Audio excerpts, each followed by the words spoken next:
Good morning students, स्वागत है आपका एएसपी इंस्टीट्यूट के डिजिटल प्लेटफॉर्म पे। मैं हूं आपकी बायोलॉजी मेंटर मीनाक्षी शर्मा और अभी हम चैप्टर कर रहे हैं एग्री बायोलॉजी का सेकंड चैप्टर जो है बायोटेक्नोलॉजी, जैव प्रौद्योगिकी व ऊतक संवर्धन। जैव प्रौद्योगिकी है क्या? मैंने आप लोगों को पिछले क्लासेस में बताया कि दो अलग अलग डीएनए को मिलाकर और उनसे एक नया डीएनए बनाकर या नए जीव बनाकर मानव संसाधनों या मानव के लिए उपयोग में लेकर आने को ही आपने क्या बोला है? जैव प्रौद्योगिकी। एक ऐसी ब्रांच जिसके अंदर जीव विज्ञान और टेक्नोलॉजी यानी प्रौद्योगिकी का क्या किया गया है, इस्तेमाल किया गया है। जैव प्रौद्योगिकी में हमने कहा कि हम ऐच्छिक जीन को लेते हैं और अपने जीव के अंदर उस ऐच्छिक जीन को डलवाते हैं ताकि जीव के अंदर वो सारे के सारे लक्षण आ जाए। हालांकि हमारे यहाँ पर मेन फोकस सिर्फ पादपों पे रहेगा, लेकिन ये जैव प्रौद्योगिकी जो है वो किस पे अपनाई जाती है? एनिमल्स के ऊपर भी क्या की जाती है? एप्लीकेबल की जाती है। आगे की तरफ अगर हम चलें तो जैव प्रौद्योगिकी में पिछली क्लास के अंदर हमने पहले इसके वो पढ़े टूल्स, यानी कि संसाधन जिनके द्वारा हम ये टेक्नोलॉजी को अंजाम दे पाएंगे। ये टेक्नोलॉजी में टूल्स होते हैं और इस टूल्स के अंदर हमारे पास में थे कुछ एंजाइम। सबसे पहले एंजाइम न्यूक्लियस एंजाइम थे, क्योंकि यहाँ पर आप डीएनए आरएनए के साथ में सारा खेल खेलने वाले हैं, तो इन्हें काटने वाले एंजाइम को आपने क्या कहा? न्यूक्लियस एंजाइम कहा, जिनके 3 प्रकार एंडोन्यूक्लियस एंजाइम, एक्सोन्यूक्लियस एंजाइम व प्रतिबंधित एंडोन्यूक्लियस एंजाइम के बारे में हम लोगों ने जान लिया।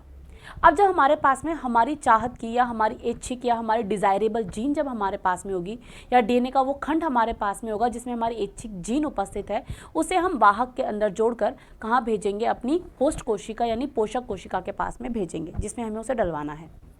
अब देखिए, आज हमारे पास में एक नया एंजाइम आता है जिसे हम कहते हैं DNA ligase enzyme. DNA ligase enzyme को अगर इंग्लिश में बोला जाए तो इन्हें मॉलिक्यूलर ग्लूज भी कहा जाता है, क्योंकि डीएनए, आरएनए, प्रोटीन, इन सबको बायोलॉजिकल मॉलिक्यूल्स या माइक्रो या मैक्रो बायो मॉलिक्यूल्स बोला जाता है। और इनको काटने वाले या इनके जोड़ने वाले एंजाइम्स के नाम भी है। जैसे कि याद कीजिए, जब मैंने आपको न्यूक्लियस एंजाइम पढ़ाए थे तो मैंने बताया था कि इन्हें आणविक कैंचियाँ भी कहते हैं, क्योंकि डीएनए, आरएनए और प्रोटीन को काटते हैं। ऐसे ही एंजाइम डीएनए लाइगेज जो होता है, ये बेसिकली क्या करता है? डीएनए, आरएनए को जोड़ने का काम करता है। इसलिए आप इसे क्या कह सकते हैं हिंदी में? इसे आप आणविक गोंद भी बोल सकते हैं। तो हुआ क्या भाई, आपके पास में क्या थी? आपकी ऐच्छिक जीन वाला डीएनए आया, ये जो आपने कहाँ से लिया, जिससे भी आपको लेना था, और आप इसे क्या कर रहे हो? अपने वाहक के अंदर या अपनी पोष कोशिका के अंदर क्या करवा रहे हो? जुड़वा रहे हो। किसको? इस डीएनए को। तो इस डीएनए को जब आप अपनी पोष कोशिका के अंदर क्या करवा रहे हो? जुड़वा रहे हो। तो जुड़वाने के लिए जिस एंजाइम की आपको ज़रूरत पड़ेगी, जिसके द्वारा आप क्या कर पाएंगे? रिकॉम्बिनेंट डीएनए बना पाएंगे, पुनर्योजी डीएनए बना पाएंगे। पुनर्योजी का मतलब क्या होता है? दो अलग अलग डीएनए मिलकर एक नया डीएनए बना रहे, तो पुनर्योजी डीएनए बना पाएंगे या डीएनए खंडों को आपस में चिपका पाएंगे। तो वो किसकी सहायता से कर पाएंगे? आप लाइगेज एंजाइम की सहायता से कर पाएंगे। तो देखिए, डीएनए लाइगेज क्या है? इन्हें आणविक गोंद भी कहते हैं। मार्टिन ग्रेटर ने 1967 में लाइगेज एंजाइम को खोजा। अब यहाँ पर वो है, देखिए किताब आप सब लोगों के पास में है, समझाना काम मेरा है, तो पहले मैं समझाती हूँ, उसके बाद में किताब पढ़ाती हूँ। ठीक है, ये वाहक डीएनए, ये देखिए, ये आपके पास में कौन सा था? वाहक डीएनए था, ब्लू वाला। और ये वांछित डीएनए, जो जीन आपको चाहिए, इन्हें आपस में जोड़ने का काम करती है। तो इसका मतलब ये नहीं है कि सिर्फ वाहक डीएनए को और ऐच्छिक जीन को ही जोड़ती है। बात यह है कि डीएनए और आरएनए के खंडों को जोड़ने के लिए, न्यूक्लिक अम्लों के खंडों को जोड़ने के लिए इस एंजाइम को क्या किया जाता है? उपयोग में लाया जाता है। इस एंजाइम को इकोलाई व T4 फेज से पृथक किया गया है। पहली बार इनकी क्रियाविधि के लिए क्रमशः सहकार NADP यानी कि न्यूक्लियोटिनामाइड की क्या होती है? ज़रूरत होती है। ठीक है, और इसके अलावा एडिनोसिन ट्राइफोस, यानी कि इस क्रिया को करने के लिए, एंजाइम को निकालने के लिए आपको किसकी आवश्यकता होती है बेटा?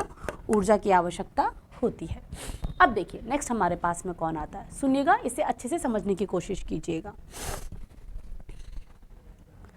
देखिए बेटा, इसे आप ऐसे समझिए।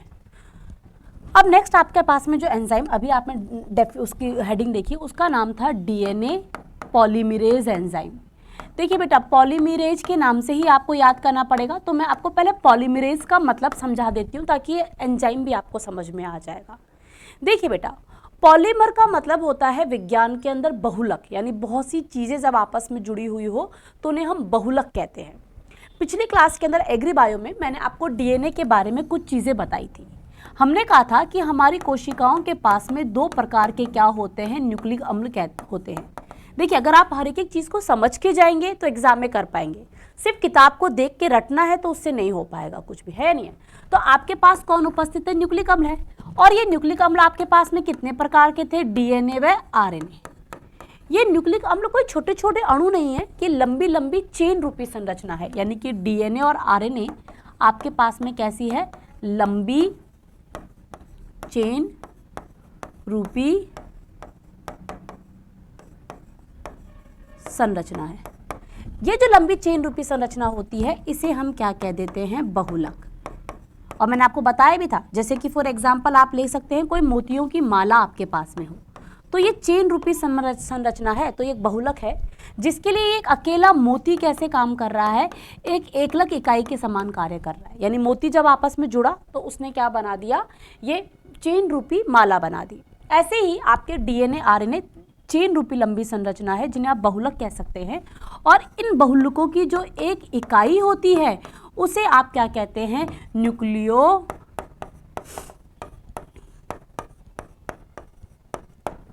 बोलते हैं। क्या बोलते हैं, न्यूक्लियोटाइड।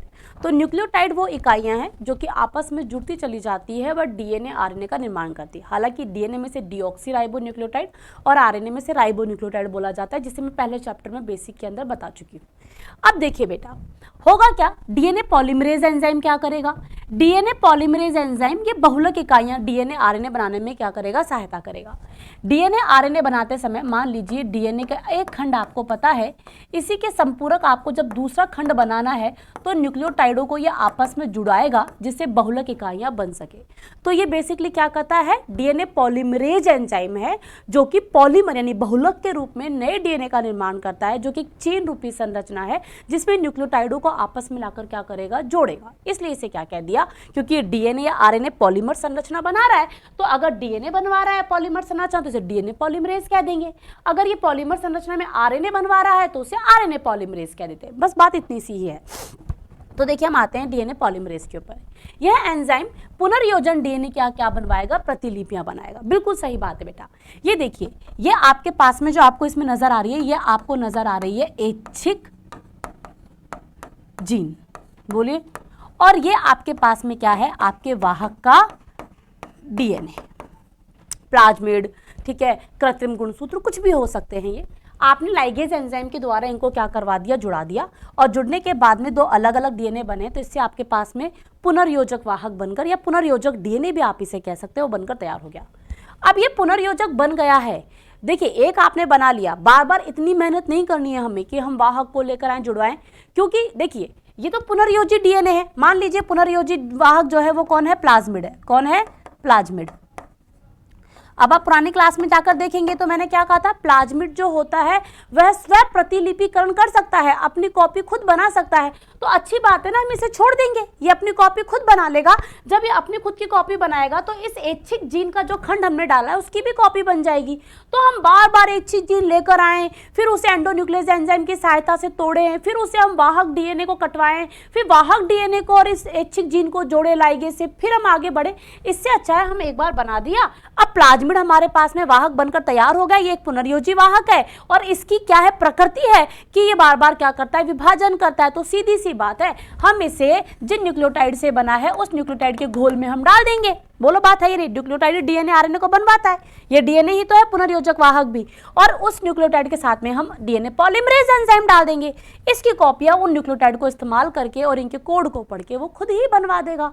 और इस प्रकार से हमारे पास बहुत सारी ऐच्छिक जीन वाले पुनर्योजी वाहक क्या हो जाएंगे, तैयार हो जाएंगे, जिनसे हम अपनी स्टडी को कहाँ बढ़ाएंगे, आगे बढ़ाएंगे। चलिए अब हम आगे चलते हैं। अब देखिए आप लोगों ने सारे के सारे टूल्स पढ़ लिए हैं। अब हमें क्या करना है, हमें एक एक चरण को समझना है कि इन टूल्स का इस्तेमाल करके हम कैसे अपने एक्सपेरिमेंट को एक पूरा का पूरा प्रारूप देने वाले हैं। पहले हम चरण पढ़ेंगे और चरणों के बीच में हम कुछ विधियों का भी इस्तेमाल करते हैं, जिनके बारे में भी हम क्या करेंगे, धीरे धीरे जानेंगे। तो देखिए सबसे पहले हम क्या करेंगे, मान लीजिए हम लोगों ने एक एग्जाम्पल भी लिया था कि एक कपल है, या हमारे पास में क्या आया, एक युगल जोड़ा आया जिसने कहा कि भाई हमें तो हमारे बच्चे की आंखें कैसी चाहिए, नीली चाहिए। तो हमने कोई ऐसा व्यक्ति ढूंढा जिसकी आंखें कैसी है, नीली, और हमें वो जीन लेनी है। तो हम क्या करेंगे, सबसे पहले मान लीजिए ये एक कोशिका है और ये दाता कोशिका है। कौन सी कोशिका है, दाता कोशिका। इस दाता कोशिका में से हम क्या ले लेंगे, डीएनए लेने जाएंगे। क्या लेने जाएंगे, डीएनए। ले लीजिए, मान लीजिए हमें नीली आंखों वाली जो जीन है वो हमें कहीं पर यहाँ पर प्राप्त हुई है, तो हम क्या करेंगे, इस डीएनए को जो हमारे वांछित जीन के साथ में है या हमारी इच्छित जीन के साथ में है, हमें इसे निकालना है। इसे निकालने के लिए पहले हमें इस डीएनए के इस खंड को तुड़वाना करेगा। अब इसको तुड़वाने के लिए हम क्या करेंगे, यहाँ पर हम वांछित जीन को प्राप्त करने के लिए वो जिस डीएनए द्वारा क्या होती है, जिस डीएनए खंड द्वारा वो क्या होती है, कंट्रोल हो रही है, उसे प्रतिबंधित एंडोन्यूक्लियस की सहायता से हम क्या करेंगे, काटेंगे। बोलो बात समझ में आ रही है। अब हमारा एंडोन्यूक्लियस एंजाइम आके मान लीजिए ये वाली वो जीन है, तो इसे आकर हमारे सामने क्या कर दे रहा है, काट दे रहा है। ऐसे काट दिया तो ये अब आपके सामने कैसे मिल जाएगा, आपको डीएनए कुछ इस प्रकार से मिलकर क्या हो जाएगा, तैयार हो जाएगा, है या नहीं है। इस तरीके से आपको डीएनए के खंड मिलकर क्या हो जाएंगे, तैयार मिल जाएंगे।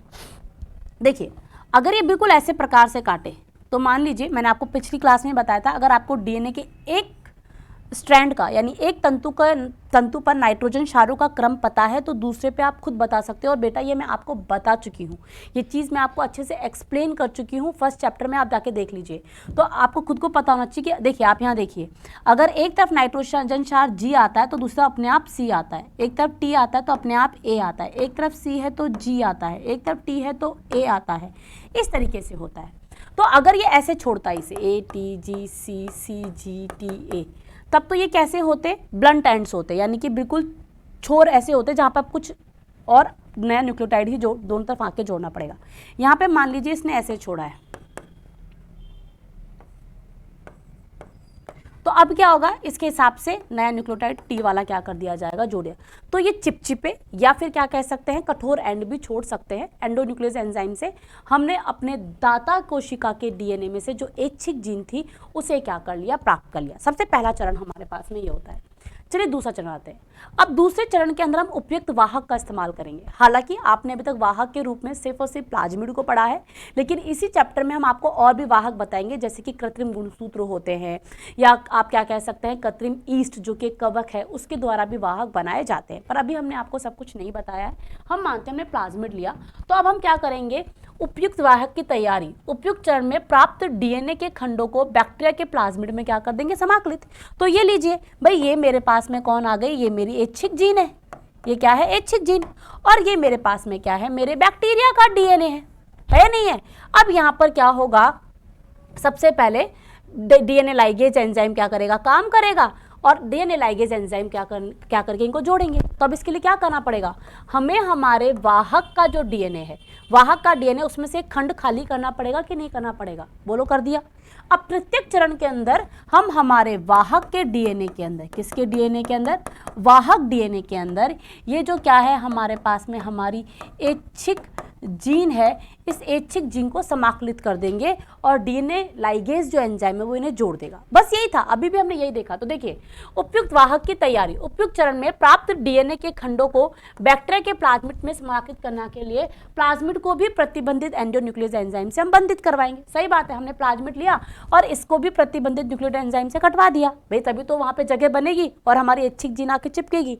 अब इसके खंड को तो हमने हटाकर क्या कर दिया, निकाल दिया। बोलो, बात समझ में आ रही है। अब हमारी ऐच्छिक जीन जो है तृतीयक चरण के अंदर यहाँ पर डीएनए लाइगेज एंजाइम काम करेगा और डीएनए लाइगेज एंजाइम की उपस्थिति के अंदर ये हमारा वाहक डीएनए और हमारी ऐच्छिक जीन जो है ये एक दूसरे के साथ में क्या हो जाएगी, समाकलित हो जाएगी और हमारे पास में पुनर्योजी वाहक या फिर पुनर्योजी डीएनए बनकर क्या हो जाएगा, तैयार हो जाएगा। बोलिए, यहाँ तक के अंदर किसी को भी कोई दिक्कत है। अब चतुर्थ में क्या करने वाले हैं, उपयुक्त पुनर्योजित डीएनए को पुनः बैक्टीरिया में स्थानांतरित करेंगे। बिल्कुल सही बात है, क्योंकि अब हम बार बार ये काम नहीं करना चाहते। हमें पता है कि जीवाणु की प्रकृति होती कि हर एक जीवाणु कुछ मिनटों या कुछ सेकंड्स के अंदर द्विविभाजन करते रहते हैं और अपनी संख्या को बढ़ाते रहते हैं। तो प्लाज्मिड को जैसे हम निकाल के लाए थे वैसे ही बैक्टीरियल सेल में वापस से डाल देंगे।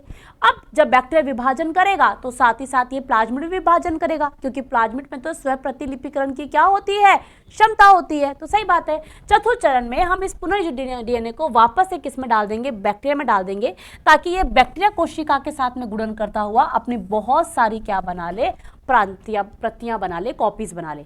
अब इन प्रतियों को सीधे वांछित जीन के प्रोटीन बनाने के लिए, अब फॉर एग्जाम्पल मान लीजिए हम एक एग्जाम्पल लेते हैं, आपको ब्लू आइज वाला बेबी चाहिए था, तब तो आपको क्या करना पड़ेगा, ये जो आपको वांछित जीन मिली है, इस जीन को आपको वो जो आपके पास में कौन आए हैं, युग्म जोड़े आए ना, उनसे जब उनका क्या बनेगा, बच्चे का जो भ्रूण बनेगा, उस भ्रूण में आपको डालना होगा, जो कि हम इस टेक्निक में आगे बात करेंगे।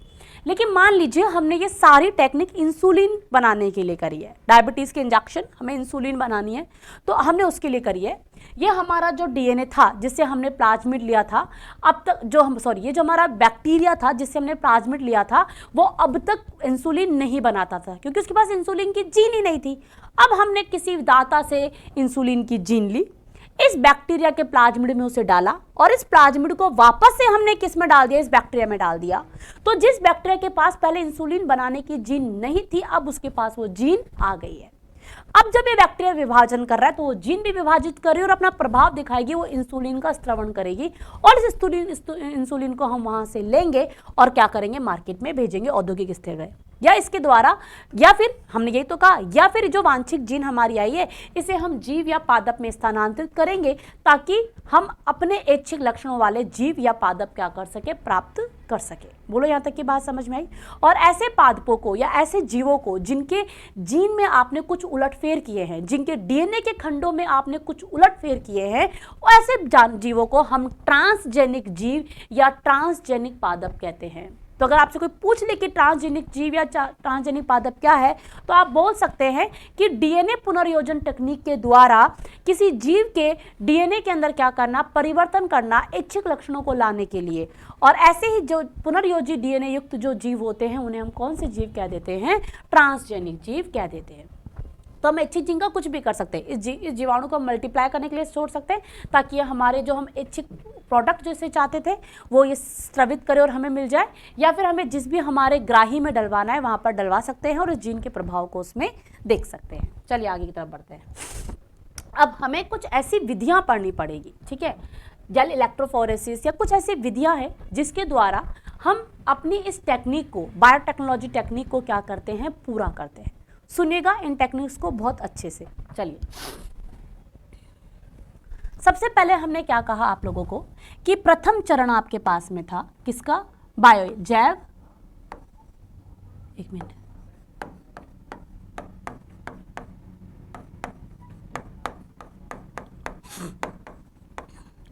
जैव प्रौद्योगिकी के अंदर जो आपके पास में प्रथम चरण था वो क्या था, सबसे पहला चरण था प्रतिबंधित एंडो न्यूक्लिएज एंजाइम की सहायता से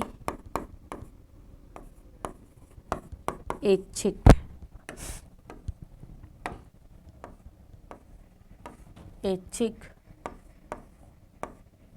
जीन प्राप्त करना। सबसे पहले ऐच्छिक जीन लेना। मान लीजिए ये आपके पास में एक टेस्ट ट्यूब है और इसमें आपने अपनी जो दाता है, दाता कोशिका को डाल दिया। चलिए जी, दाता कोशिका है और इस दाता कोशिका से आपको क्या लेना है, डीएनए। तो देखिए क्या करेंगे, अगर ये दाता कोशिका क्या है, दाता कोशिका अगर पादप की है, किसकी है, पादप की, तो सबसे पहले आप कौन से एंजाइम का इस्तेमाल करेंगे, सेल्यूलेज का, और किसको विलगित करेंगे, कोशिका भित्ति को विलगित कर देंगे।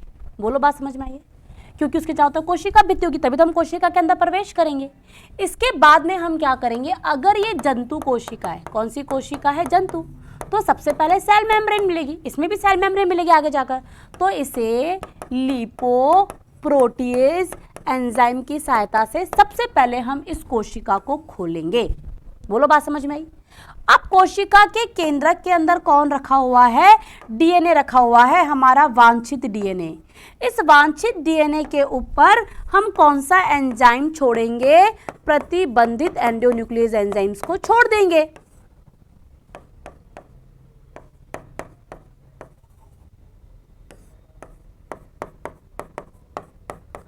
अब ये प्रतिबंधित एंडोन्यूक्लियस जब एंजाइम यहाँ पर टूट जाएंगे तो ये डीएनए को बहुत बहुत सारे खंडों में काट देंगे और छोटे बड़े सारे डीएनए के खंड एक जगह से उलझे हुए से होंगे। सुनिएगा बहुत अच्छे से। अब हमें क्या मिल गया? डीएनए के ऐसे बहुत सारे खंड हमें मिल गए, कोई छोटे हैं कोई बड़े हैं, इस तरीके से है। अब इन खंडों में ही वो डीएनए का खंड भी है जिसके पास में हमारी ऐच्छिक जीन है नहीं है? अब इस गुच्छे में से इन डीएनए के खंडों को कैसे अलग करें? क्योंकि एंडोन्यूक्लियस एंजाइम तो जगह जगह से डीएनए को काट कर चला गया और ये सब उलझ गया है। अब इन डीएनए के खंडों को इनकी लंबाई के हिसाब से हमें क्या करना है? अलग करना है। तो इन डीएनए खंडों को अलग करने के लिए, डीएनए खंडों को अलग करने के लिए हम किसकी सहायता लेंगे? जेल इलेक्ट्रोफोरेसिस की सहायता लेंगे। कुछ नहीं होता है बेटा, ये एक प्लेट होती है जिसमें हम एक जेल भर देते हैं अगारोज का। अगार हमें भूरी शैवाल से मिलने वाला एक पदार्थ है जो कि जल का अवशोषण करता है। ये कोलाइडल होता है और जेली जैसा हो जाता है या नहीं है? अब साथ ही साथ में हमें यहाँ पे क्या करना है? जेल हो गया, इलेक्ट्रोफोरेसिस का में यहाँ पे एक वर्ड आ रहा है इलेक्ट्रो। क्या वर्ड आ रहा है बच्चा हमारे पास में यहाँ पर? इलेक्ट्रो। तो इलेक्ट्रो से वर्ड आ रहा है इलेक्ट्रिक, यानी हम बिजली का यानी कि विद्युत का यहाँ पे इस्तेमाल करेंगे। एक प्लेट पर एक तरफ कैथोड होगा और एक तरफ एनोड होगा। सिर्फ ध्यान आपको ये रखना है कि देखिए कैथोड और एनोड के अलावा आपको ध्यान क्या रखना है कि डीएनए जो होता है बच्चा वो कैसा होता है? ऋणावेशित होता है। डीएनए के मॉलिक्यूल कैसे होते हैं बेटा? ऋणावेशित होते हैं। इसी का उपयोग करते हुए हम जेल इलेक्ट्रोफोरेसिस टेक्निक के द्वारा जो डीएनए के ये गुच्छे बने हुए हैं, इन खंडों को हम इनकी क्या करेंगे? बेसिकली लंबाई के अनुसार इन्हें पृथक करेंगे। अब डीएनए ऋणावेशित कैसे होता है? याद रखिए, फिर से मैं बता रही हूँ, पुरानी बैच क्लास में भी जाकर देख सकते हैं। चैप्टर 1 की मैंने बेसिक दिया था वहाँ पे, जब मैंने म्यूटेशन यानी उत्परिवर्तन पढ़ाया उससे पहले। डीएनए एक लंबी न्यूक्लियोटाइड की चेन है, यानी न्यूक्लियोटाइड इसकी एक इकाई है जो आपस में जुड़ते हैं और डीएनए को बनाते हैं। तो खुद न्यूक्लियोटाइड किससे बनता है? उस क्लास में मैंने बताया था कि न्यूक्लियोटाइड 3 चीज़ों से मिलकर बनता है। एक तो होती है उसके अंदर शर्करा 5 कार्बन वाली, कार्बन 1, कार्बन 2, कार्बन 3, कार्बन 4 और कार्बन 5। और इस 5वें कार्बन पर, कार्बन नंबर 1 पर कोई भी नाइट्रोजन क्षार जुड़ सकता है और कार्बन नंबर 5 पर जुड़ता है फास्फेट समूह। ये फास्फेट समूह कौन सा है? H3PO4-। तो जब फॉस्फोरिक अम्ल ऋणात्मक है तो वो न्यूक्लियोटाइड पे जुड़ रहा है तो न्यूक्लियोटाइड को भी ऋणात्मक कर देगा। और जब ये न्यूक्लियोटाइड आपस में जुड़कर डीएनए को ही बनवा रहे तो डीएनए भी क्या हो जाएगा? ऋणात्मक हो जाएगा। तो डीएनए आरएनए दोनों ही न्यूक्लिक अम्ल है और दोनों की प्रकृति कैसे होते हैं कि दोनों ही ऋणात्मक ऋणावेशित होते हैं। कैसे होते हैं? ऋणावेशित। इसी चीज का हमने यहाँ पर इस्तेमाल किया। देखिए जेल इलेक्ट्रोफोरेसिस की हम पूरी एक वो लेकर आए हैं। जेल इलेक्ट्रोफोरेसिस के अंदर क्या होता है? बेसिकली आपके पास में इस तरीके से क्या लगी होती है? एक प्लेट लगी होती है। ये देखिए यहाँ पर बताया भी गया है, थोड़ा सा पढ़ भी देते हैं इसको। तो प्रतिबंधित एंडोन्यूक्लियस द्वारा डीएनए को काटने से डीएनए के खंडन हो जाता है। इन खंडों का एक तकनीक के द्वारा क्या किया जाता है? पृथक किया जाता है। एक तकनीक द्वारा पृथक कर सकते हैं जिसे हम वैद्युत कण संचलन या फिर जेल इलेक्ट्रोफोरेसिस कहते हैं। डीएनए खंड ऋणावेशित होते हैं, इसमें विद्युत क्षेत्र के माध्यम द्वारा एनोड की तरफ जाते हैं। तो देखिए होगा क्या? ये देखिए, ये आपके पास में प्लेट है, अच्छे से समझिएगा। इसके ऊपर जो आपको ग्रे कलर का नजर आ रहा है ना, ये ग्रे कलर का हमने क्या कर दिया है? अगारोज जेल बना दिया। अब आप इमेजिन कीजिए कोई जेल जैसा। जेल में अगर आप ऐसे पेन को दबाओगे तो वहाँ पे एक खांच जैसी बन जाएगी कि नहीं बन जाएगी? बोलो बन जाएगी, है नहीं? आप इमेजिन कीजिए जेल जैसी, जेली जैसा है, गाढ़ा गाढ़ा। आप लोगों ने मार्केट में जेली खाई भी होगी, जेली बेली, आजकल तो मार्केट में टॉफ़ी भी मिलती है, आप उसे लाकर देखिएगा। उसमें आप कोई चीज़ को जैसा प्रेस करोगे, दबाओगे, तो वहाँ पर वैसा ही सांचा सा बनकर, खाँच सी बनकर क्या हो जाएगी, तैयार। तो एक छोटी सी नली जैसी स्ट्रक्चर होती है, कोई लंबी, कोई छोटी, कोई ऐसे, उन्हें हम क्या कर देते हैं, इसके अंदर ऐसे ऐसे ऐसे ऐसे गड़ाते चले जाते हैं। तो उसकी वजह से क्या बन जाती है, खाँच। तो पहले तो हम प्लेट लेंगे, इसमें अगारोस जेल को डालेंगे, उसे सेट होने का इंतजार करेंगे। फिर ऐसी छोटी छोटी हमारे पास में नलिकाएं जैसी होती है, लंबी छोटी, किस कोई बड़ी है, कोई छोटी है, कोई मध्यम आकार की है, उन्हें हम दबा दबा कर यहाँ पर क्या बना देते हैं, यहाँ पर हम बना देते हैं खाँचे। चलिए, अब ये जो है, ये हमारी कैथोड साइड है। ये हमारी कौन सी साइड है, कैथोड साइड है, ऋणावेशित। और ये हमारी कौन सी साइड है, एनोड साइड है, धनावेशित। अब हमारा डीएनए कैसा होता है, ऋणावेशित होता है।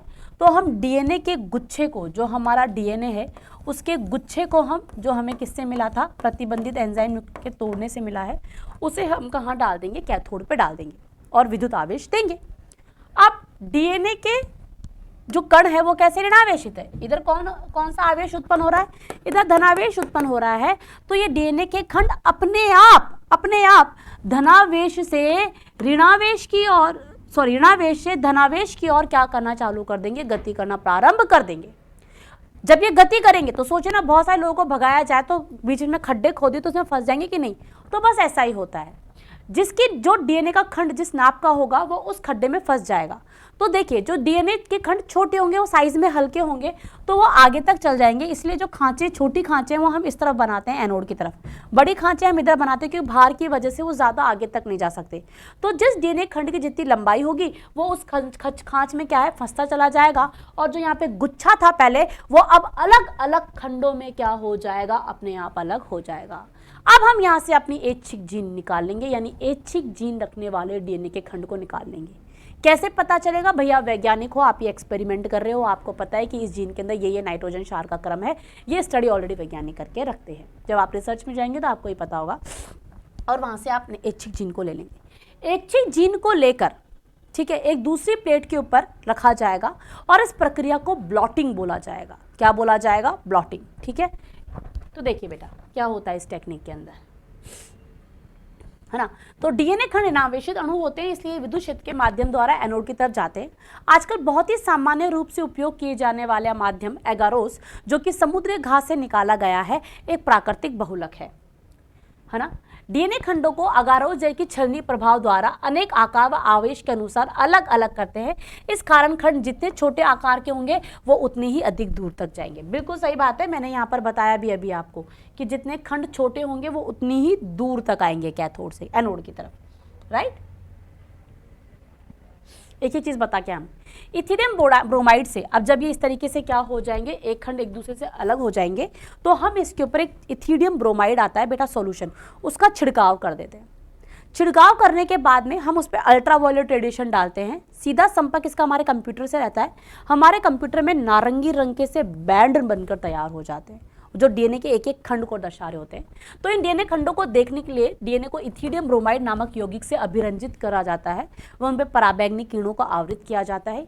इथिडियम ब्रोमाइड से अभिरंजित जेल को पराबैंगनी प्रकाश से अनावृत करने पर डीएनए के खंड हमें चमकीले नारंगी रंग के नजर आते हैं। देखिए, और डीएनए की इन पट्टियों को एगारोस जेल से काट कर निकाल देते हैं और इस प्रक्रिया को हम क्या कहते हैं, इल्यूजन कहते हैं। ब्लॉटिंग या इल्यूजन कहा जाता है, जिसे शालन भी कहा जाता है। और बेटा ये बहुत बहुत ज्यादा इंपॉर्टेंट है। एक नंबर के अंदर ये आपके क्वेश्चन आ सकता है कि शालन का अर्थ क्या है। तो जेल इलेक्ट्रोफोरेसिस टेक्निक के अंदर जो डीएनए खंड एगारोस जेल की प्लेट पर उपस्थित है, उन्हें उस प्लेट से हटाना या वहां से निष्कर्षित करने की प्रक्रिया को हम क्या कहते हैं, शालन कहते हैं। इस तरह से शुद्ध किए गए डीएनए का क्लोनिंग संवाहक से जोड़कर, अब हमारे पास में हमारी ऐच्छिक जीन है जिसे हम वाहक से जोड़कर क्या करेंगे, वही पुनर्योजी वाहक बनाएंगे और आगे बढ़ेंगे। बस इतनी सी बात है। बोलिए यहाँ तक के अंदर। अब आती है हमारे पास में पीसीआर टेक्निक, इसे भी समझिए। मान लीजिए आपको यहाँ से आपकी वांछित जीन प्राप्त हो गई, ये मिल गई जी मुझे मेरी वांछित जीन या ऐच्छिक जीन जो है मेरी।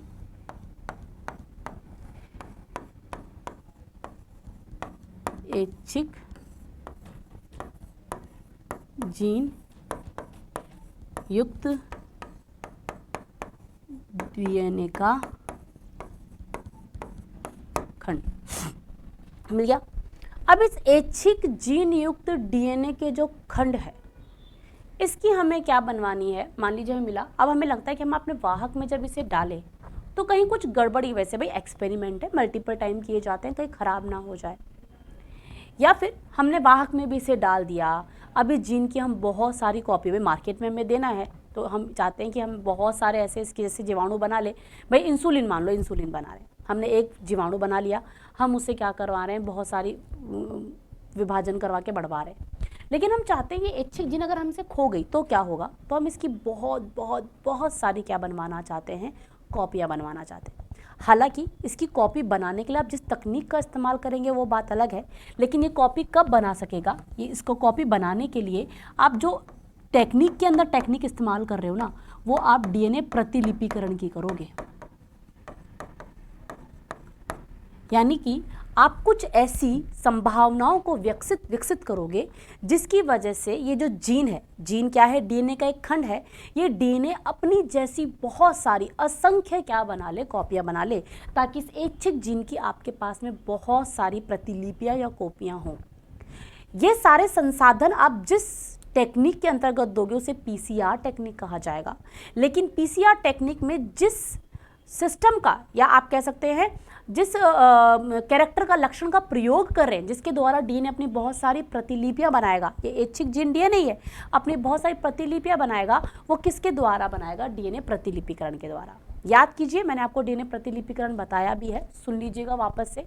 डीएनए प्रतिलिपिकरण क्या है, हर एक कोशिका के अंदर जो डीएनए होता है वो अपने स्वयं की कॉपी खुद बनाता है।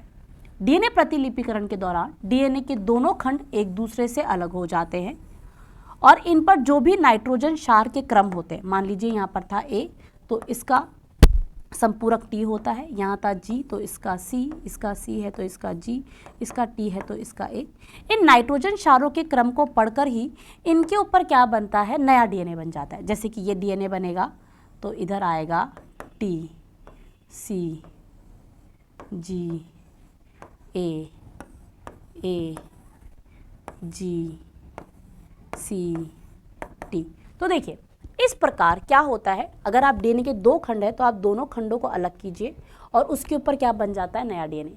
तो डीएनए प्रतिलिपिकरण के बाद में जो भी नया डीएनए बनते हैं उसमें एक जो क्या होता है, तंतु होता है, एक स्ट्रैंड होता है, वो तो कैसा होता है, पुराना, और उसी पर नाइट्रोजन क्षार के जो क्रम होते हैं उन्हीं को पढ़कर उन्हीं के बिल्कुल संपूरक कौन सा स्ट्रैंड बनाया जाता है, नया स्ट्रैंड बनवाया जाता है। तो एक डीएनए से आपको दो डीएनए मिल जाते हैं। तो इस डीएनए प्रतिलिपिकरण वाली प्रक्रिया का इस्तेमाल करके हम पॉलीमर चेन रिएक्शन का इस्तेमाल करेंगे और उसके द्वारा हम अपने ऐच्छिक जीन की क्या बनवाएंगे, बहुत बहुत सारी कॉपियां बनवाएंगे। चलिए देखिए, तो पॉलीमर चेन रिएक्शन क्या है, ये आपके लिए बहुत बहुत ज़्यादा इम्पॉर्टेंट है और ये बात ज़रूर आप ध्यान रखेंगे कि ये जो ये जो बेसिकली टेक्निक है इसको आप ढंग से याद करें, क्योंकि आपके अच्छे जो 5 मार्क्स से 3 मार्क्स वाले क्वेश्चन आने वाले उनमें आ सकती है और आपके जेट के और आईसीआर के एग्जाम के लिए भी बहुत ज़्यादा इंपॉर्टेंट है। कुछ खास बातें पीसीआर टेक्निक के बारे में, सही बात है, इसके द्वारा आप अपनी ऐच्छिक जीन की बहुत सारी पॉलीमर चेन रिएक्शन है, यानी कि पॉली मतलब बहुलक की चेन ही चेन आप बनाकर तैयार करवा सकते हो। हालांकि इस अभिक्रिया या इस प्रक्रिया के दौरान आपको कुछ बातों का ध्यान रखना पड़ेगा। कुछ विशिष्ट एंजाइम है हम जिनको ही इस्तेमाल करेंगे। दूसरी बात, यहाँ पर ताप का नियमन बहुत ज़्यादा होगा, किसी स्टेप में आपको ताप बढ़ाना पड़ेगा, कहीं पर घटाना पड़ेगा, तो ये ताप पर बहुत ज़्यादा निर्भर रहेगी कोशिका, ये टेक्निक। तो देखिए पीसीआर का तात्पर्य है पॉलीमरेज, पॉलीमरेज का मतलब बता चुकी हूँ, बहुलक, श्रृंखला जब कोई चीज़ कोई श्रृंखला में मतलब बहुलक फॉर्म के अंदर है, अभिक्रिया। इस अभिक्रिया में उपक्रमों यानी कि प्राइमर छोटे रासायनिक अल्पन्यूक्लियर डीएनए क्षेत्र के पूरक दो समुच्चय व डीएनए पॉलीमरेज एंजाइम का उपयोग करते हुए हम उसकी क्या बनाते हैं, नई कॉपियाँ। तो सही बात है बेटा, यहाँ पर आपके पुराने डीएनए पे जो नया डीएनए बना है वो किसके द्वारा बना है, डीएनए पॉलीमरेज एंजाइम के द्वारा ही बनाया गया है। चलिए, यह एंजाइम जीनोमिक डीएनए का टेम्पलेट के रूप में काम लेकर अभिक्रिया से मिलने वाले न्यूक्लियोटाइड का उपयोग करते हुए उपक्रमों का विस्तृत कर देते हैं। अब इसको भी समझिए, ये क्या कहना चाहती है लाइन, इतनी टिपिकल लाइन है। देखिए बेटा, पुराना जो डीएनए है उसके हिसाब से क्या बनने वाला है, नया डीएनए बनने वाला है। यानी कि अगर मेरे पास में ये डीएनए पुराना है तो इस पे जो नाइट्रोजन क्षारों का क्रम है उसी के बिल्कुल संपूरक, अगर इधर ए है तो इधर टी वाला न्यूक्लियोटाइड आएगा, इधर ग्वानिन वाला न्यूक्लियोटाइड, साइटोसिन वाला न्यूक्लियोटाइड आएगा। एग्री बायो के फर्स्ट चैप्टर में जाके प्लीज़ वीडियो देखिए, मैंने बताया वहाँ पे। और इस प्रकार से बेसिकली क्या होता है, नया डीएनए बन जाता है। तो ये पुराना डीएनए कैसे काम कर रहा है, टेम्पलेट की भांति। टेम्पलेट क्या होता है, इसे और अच्छे से मैं समझाती हूँ। मैं अभी आपको यहाँ पर जो भी पढ़ा रही हूँ वो आपको आपके मोबाइल स्क्रीन पर नज़र आ रहा है। कुछ पढ़ने वाले बच्चे हो सकता है कि कॉपी पेन भी अपने साथ में लेकर बैठे हो और उसके हिसाब से उसको उतार रहे हो। तो जो आपकी मोबाइल स्क्रीन है वो टेम्पलेट की तरह काम कर रही है, उसको देखकर आप अपनी कॉपी में उतार रहे हो। हालांकि यहाँ पर आप एज इट इज उतार रहे हो, लेकिन यहाँ पर क्या है, ये जो पुराना स्टैंड है ये टेम्पलेट की भांति काम कर रहा है। इसके ऊपर नाइट्रोजन क्षारों के क्रम को पढ़कर इसी के अनुरूप नया डीएनए का स्ट्रैंड क्या किया है, बनाया गया है। तो ये यही कहना चाह रहा है कि यह एंजाइम क्या करते हैं, जो भी आपका मेन डीएनए था उसको टेम्पलेट के रूप में काम लेते हैं और प्रक्रिया को आगे बढ़ाते हुए उसी के संपूरक क्या कर देते हैं, नया डीएनए बनवा देते हैं। आइए आगे की तरफ। डीएनए प्रति के प्रक्रम में कई बार दोहराया जाता है और ये बेसिकली सतत ताप स्थायी, मैंने बोला ना कि यहाँ पर आपको ताप का और कुछ जीवाणुओं का बहुत बड़ा खेल खेलना पड़ेगा। उच्च ताप द्वारा प्रेरित डीएनए को, अब देखिए इस प्रक्रिया में होगा क्या, बाद में हम पढ़ेंगे। तो यहाँ से इसकी क्या आ रही है, आपके पास में क्रियाविधि आ रही है। तो पहले मैं खुद से आप लोगों को क्रियाविधि समझाऊंगी, फिर किताब में क्या लिखा हुआ है हम उस पर बात करेंगे। हमें यहाँ पे किताब नहीं टिप्पणी है ना। तो देखिए ये आपके पास में पॉलीमर चेन रिएक्शन है। सारा खेल किसका है, टेम्परेचर का है। तो देखिए सबसे पहले आप क्या करते हैं, सबसे पहले आप डीएनए की ये जो आपको ऐच्छिक जीन है, कौन सी जीन है यहाँ पर मेरे पास में, मेरी ऐच्छिक जीन वाला डीएनए है। तो कितने खंड होंगे उसमें, 2 खंड होंगे। इस द्विसूत्र डीएनए को हम टेम्परेचर देंगे, हीट देंगे, और काफ़ी अच्छी हीट दी जाएगी बेटा, 70 से 90 डिग्री सेल्सियस तक। इस हीट की वजह से ये जो डीएनए जो आपस में जुड़े हुए हैं हाइड्रोजन बंधों द्वारा, ये टूटकर अलग हो जाएंगे। तो दोनों खंडों का क्या हो जाएगा, पृथक्करण हो जाएगा। इस प्रक्रिया को हम क्या कहेंगे, विकृतीकरण कहेंगे। क्या कहेंगे, विकृतीकरण। सुनिएगा, है ना। अब ये डीएनए क्या हो जाएगा, विकृत हो जाएगा। अब देखिए क्या होगा उसके बाद के अंदर। देखिए इस चैप्टर को पढ़ने के लिए आपको थोड़ा सा मैं मॉलिक्यूलर बेसिस ऑफ इनहेरिटेंस, जो जेट की 12वीं क्लास है उसके अंदर मैं इंग्लिश में बनाऊंगी, प्लीज़ आप इंग्लिश में भी जाकर देख सकते हैं उसे। तो वहाँ पे मैं डीएनए प्रतिलिपिकरण को पूरा बताऊंगी। अब ये दोनों खंड अलग हो गए। डीएनए पॉलीमरेज एंजाइम नया डीएनए बनवा सकता है। अभी आपने कहा था कि वो पुराने डीएनए खंड को पढ़ता है, उसके हिसाब से नया डीएनए बनवाता है। तो डीएनए पॉलीमरेज एंजाइम को लगा कि भाई अब मेरी बारी आ गई, मुझे जाकर काम करना चाहिए। लेकिन जैसे वो पृथक हुए इन खंडों के पास में पहुंचता है, वो तो यहाँ पर आते कंफ्यूज हो जाता है। उसे लगता है यहाँ पे 2 खंड है, मैं नया डीएनए के बनवाने की शुरुआत कहाँ से करूँ, किधर से करूँ, मैं इधर से शुरुआत करूँ या इधर से, क्योंकि मुझे इतना तो पता है कि डीएनए का खंड एक जो है ये है 5 से 3' और ये है 3' to 5'। तो यहाँ पर भी यही है, ये 5, ये तीसरा छोर, ये 3' छोर, तो ये 5' छोर। तो मैं नया डीएनए बनवाऊँ कहाँ से, वो ये नहीं बना पाता। हालांकि उसका काम है कि वो पुराने स्ट्रैंड को पढ़ के, टेम्पलेट को पढ़ के उस पर नया स्ट्रैंड बनवाए, नया तंतु बनवाए, लेकिन उसे समझ में नहीं आ रहा। तो इसमें इसकी हेल्प करता है एक नया एंजाइम, और उस एंजाइम का नाम है, यहाँ पर आपकी किताब में लिखा हुआ भी है, उस एंजाइम का नाम है प्राइमर। प्राइमर क्या कहता है, अभी पॉलीमरेज एंजाइम अभी तुम्हारी बारी नहीं आई है, तुम्हें थोड़ी देर बाद एक्टिव होना है। हालांकि ये काम तुम्हारा ही है कि पुराने डीएनए पे जितने भी नाइट्रोजन क्षार के क्रम है उसके अनुरूप तुम्हें नए डीएनए के नाइट्रोजन क्षार के क्रमों को लगवाना होगा और नया बनवाना होगा डीएनए। लेकिन शुरुआत कहाँ से करनी है, ये काम तुम्हें मैं बताऊंगा। तो आरएनए प्राइमर जो होता है ये 3' छोर के लिए क्या होता है, विशिष्ट होता है। ये उस छोर को जाकर पहचानता है और वहां से नए डीएनए को बनाना चालू कर देता है। देखिए इस वाले टेम्पलेट पर 3' छोर इधर है, तो आरएनए प्राइमर देखिए हमने यहाँ पर अटैच करवाया है। इस वाले तंतु पे 3' छोर इधर है, तो यहाँ पर हमने आरएनए प्राइमर को अटैच करवाया है। ये यहाँ पर आकर अटैच हो जाएगा कि भाई नए डीएनए का बनना इन दोनों तंतुओं पर, स्ट्रैंड्स पर इस दिशा से चालू होना है। इस प्रक्रिया को हम क्या कह देंगे, एनीलिंग। जो आपके विकृत डीएनए हुए थे, अलग अलग हो गए थे दोनों डीएनए के जो तंतु थे या स्ट्रैंड्स थे, ठीक है, उन स्ट्रैंड्स के ऊपर आरएनए प्राइमर जाकर जुड़ गया। अब क्या होगा, ये सारी की सारी प्रक्रिया अभी भी हाई टेम्परेचर पर ही हो रही होगी। और अब यहाँ पर कौन सा एंजाइम लेकर आएंगे हम, डीएनए पॉलीमरेज एंजाइम। वो आरएनए प्राइमर कहेगा कि चलो भाई अच्छी बात है, तुमने मेरी हेल्प कर दी, यहाँ तक का इतना खंड बना दिया, अब इसके आगे का काम कौन करेगा, ये डीएनए पॉलीमरेज एंजाइम करेगा। यहाँ पर भी इतना खंड बनवा दिया था और इसके आगे का काम कौन करेगा, ये डीएनए पॉलीमरेज एंजाइम करेगा और नई दिशा में क्या कर देगा, डीएनए को बनवाना शुरू कर देगा। बोलो बात समझ में आ रही है। लेकिन यहाँ पर भाई हमारे अंदर भी डीएनए रेप्लिकेशन होता है, प्रतिलिपिकरण होता है, और हमारे यहाँ पर भी जब डीएनए का प्रतिलिपिकरण होता है तो नया डीएनए बनता है। अब जब ये जो नया डीएनए यहाँ पर बन रहा है हमारी बॉडी के अंदर, इसे डीएनए पॉलीमरेज एंजाइम ही बना रहा है, तो ऑब्वियसली बात है सेम फंक्शन यहाँ पर कौन कर रहा है, वही डीएनए पॉलीमरेज एंजाइम कर रहा है। बट यहाँ पर डीएनए पॉलीमरेज एंजाइम जो लिया है हमने, वो हम एक नॉर्मल यूकैरियोटिक सेल का नहीं लेते हैं। यहाँ पर हम डीएनए पॉलीमरेज एंजाइम लेते हैं बेसिकली एक बैक्टीरिया का। उस बैक्टीरिया का नाम है थर्मस एक्वाटिकस बैक्टीरिया। क्यों मैम, जब सभी जीवों के पास में डीएनए पॉलीमरेज एंजाइम था तो किसी का भी ले लेते, काम तो सेम ही था ना, कि पुराने डीएनए के टेम्पलेट पे नया डीएनए का स्ट्रैंड बनाना था, वो तो कोई भी कर सकता था। लेकिन याद कीजिए, मैंने कहा पॉलीमर चेन रिएक्शन एक ताप स्थायी अभिक्रिया है, यहाँ पर टेम्परेचर का सबसे बड़ा खेल है। और ये जो प्रक्रिया हो रही है जिसपे आप पुराने स्ट्रैंड पे नया डीएनए बनाने वाले हैं प्राइमर को जोड़ने के बाद में, इस प्रक्रिया को आप विस्तारण कहेंगे। और ये प्रक्रिया डीएनए पॉलीमरेज एंजाइम की सहायता से हाई टेम्परेचर पर हो रही है, और हमारी अंदर मिलने वाला डीएनए पॉलीमरेज एंजाइम इतने टेम्परेचर पर काम ही नहीं करेगा, वो खुद ही विकृत हो जाएगा। तो इस हाई टेम्परेचर पर काम करने के लिए हमें ऐसा डीएनए पॉलीमरेज एंजाइम लाना पड़ेगा जो हाई टेम्परेचर पर काम करे। थर्मस एक्वाटिकस बैक्टीरियास, इनके पास में भी जीवाणु है, डीएनए है, और डीएनए तो अपनी प्रतिलिपि बनाता होगा, तो इनके पास में भी पॉलीमरेज एंजाइम है। लेकिन ये वो बैक्टीरिया है जो कि बहुत हाई टेम्परेचर पर भी क्या करते हैं, या बहुत अधिक तापमान पर भी क्या करते हैं, अपना सर्वाइवल करते हैं। तो यहाँ जहाँ पे ये सर्वाइव करते हैं वहाँ पर अपना विभाजन करते होंगे, अपनी वृद्धि करते होंगे, और अपनी वृद्धि के लिए क्या करता है डीएनए, अपने जैसे जीवाणु क्या करता है, अपने जैसे नए जीवाणु बनाता है। और जब अपने जैसे नए जीवाणु बनाता है तो अपने जैसे नए डीएनए भी बनवाता होगा, और वहाँ पर डीएनए कौन बनवाता होगा, उस जीवाणु का डीएनए पॉलीमरेज एंजाइम। तो हम थर्मस एक्वाटिकस से उसका डीएनए पॉलीमरेज एंजाइम लेकर आते हैं, क्योंकि वो हाई टेम्परेचर पर क्या कर जाएगा, सर्वाइव, और इस तरीके से वो क्या करेगा, नई कॉपी बनवा देगा।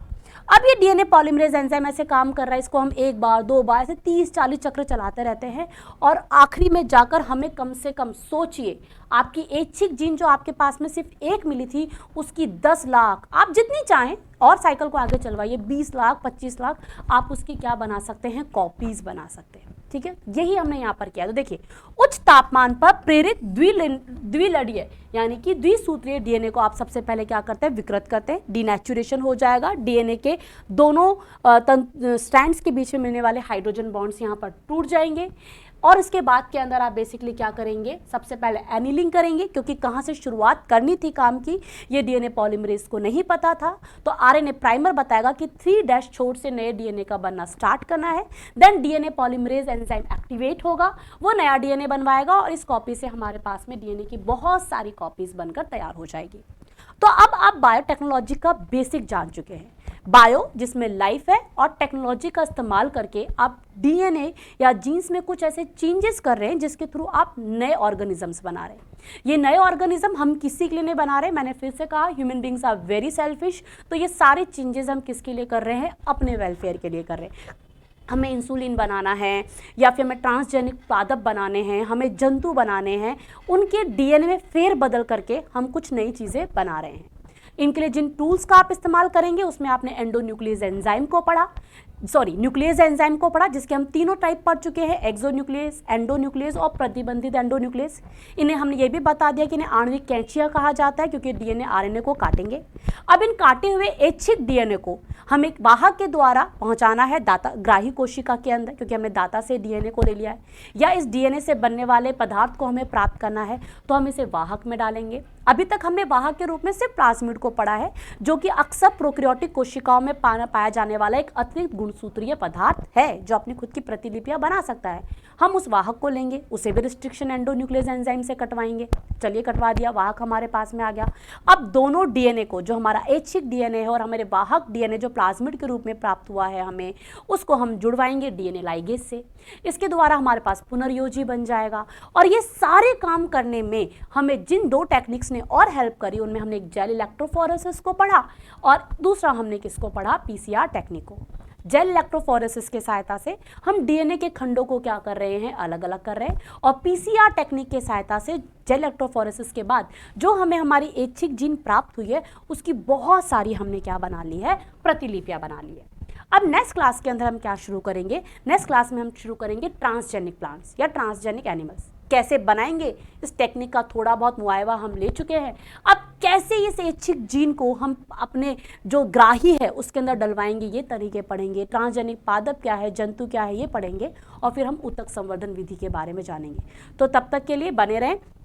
इस चैप्टर से रिलेटेड आपको जो भी बेसिक चाहिए, मैंने एग्री बायो के फर्स्ट चैप्टर के अंदर जब उत्परिवर्तन पढ़ाया है, तो डीएनए क्या है, डीएनए न्यूक्लियोटाइड से कैसे बनता है, नाइट्रोजन क्षार क्या है, उनके कितने प्रकार है, कैसे डीएनए का एक खंड दूसरे खंड के संपूरक होता है, कॉम्प्लीमेंट्री नेचर को कैसे रखता है, ये सब कुछ मैंने आपको वहाँ पर बताया हुआ है। तो प्लीज़ आप वहाँ पर जाकर उसे रेफरेंस की फॉर्म में इस्तेमाल कर सकते हैं। Thank you.